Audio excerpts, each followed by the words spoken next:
Hello there, everyone. Welcome back to Games in Brazil.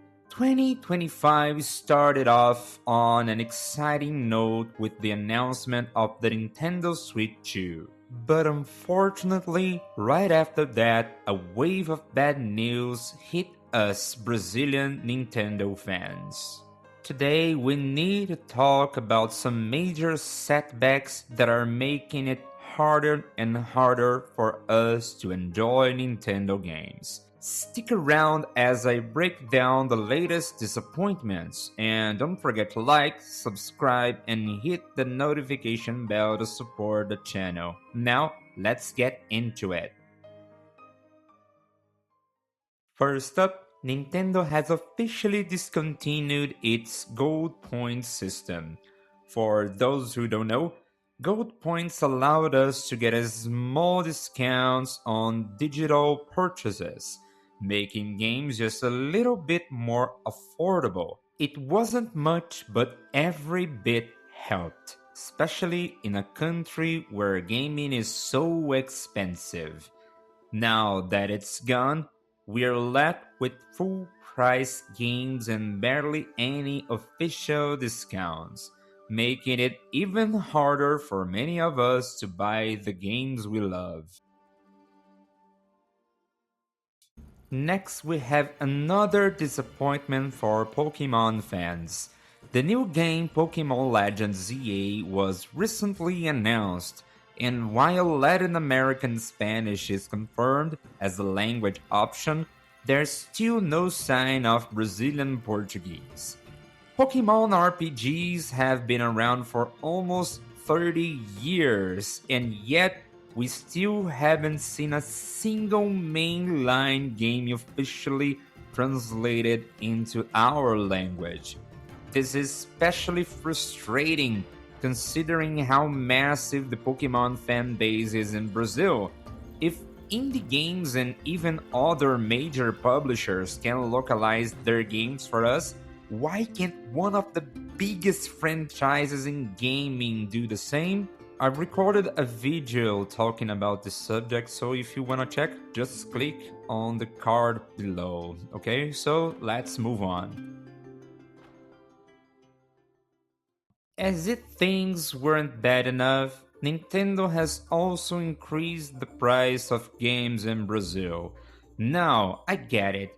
Global inflation is affecting everything, and companies need to adjust. But for us, this is a much bigger problem. Our local currency, the Brazilian real, BRL, is extremely weak compared to the US dollar.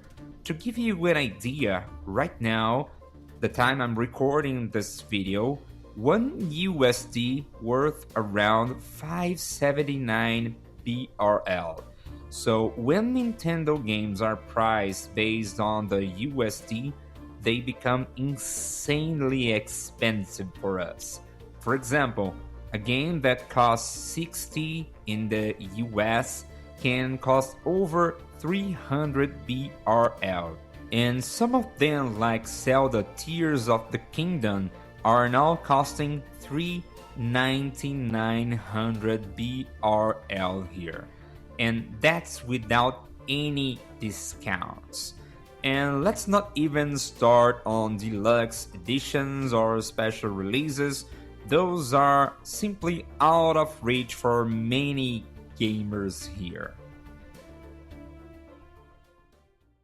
With rising prices and fewer incentives for Brazilian players, it's hard to not worry about Nintendo's future in our country.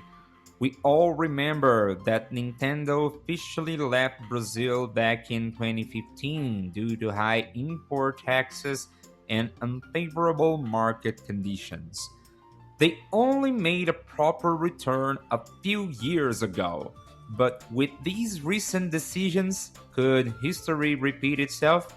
If Nintendo keeps making games and consoles more expensive for us without offering a proper localization or region-specific pricing, they might drive away their own Brazilian fanbase. And if that happens, who knows how long it will take for them to come back again? Now, here's the part that really puts a damper on the hype for the Nintendo Switch 2. If current Nintendo Switch exclusives are already costing over 300 BRL, how much will the Switch 2's games be? And more importantly, how much will the console itself cost here? If Nintendo doesn't adjust its pricing strategy for Brazil, we might be looking at a system that's way out of reach for most gamers. It's already tough to be a Nintendo fan here, and these price hikes just make it even worse. Look, I love Nintendo. Their games have been a huge part of my life. And I know many of us feel the same way, but I can't defend these kind of decisions. If Nintendo wants to keep their Brazilian fan base strong, they need to rethink their pricing, offer more accessible discounts, and finally keep localizing their games in Brazilian Portuguese. Right now, it feels like we are being left behind, and that's not fair to such a passionate community.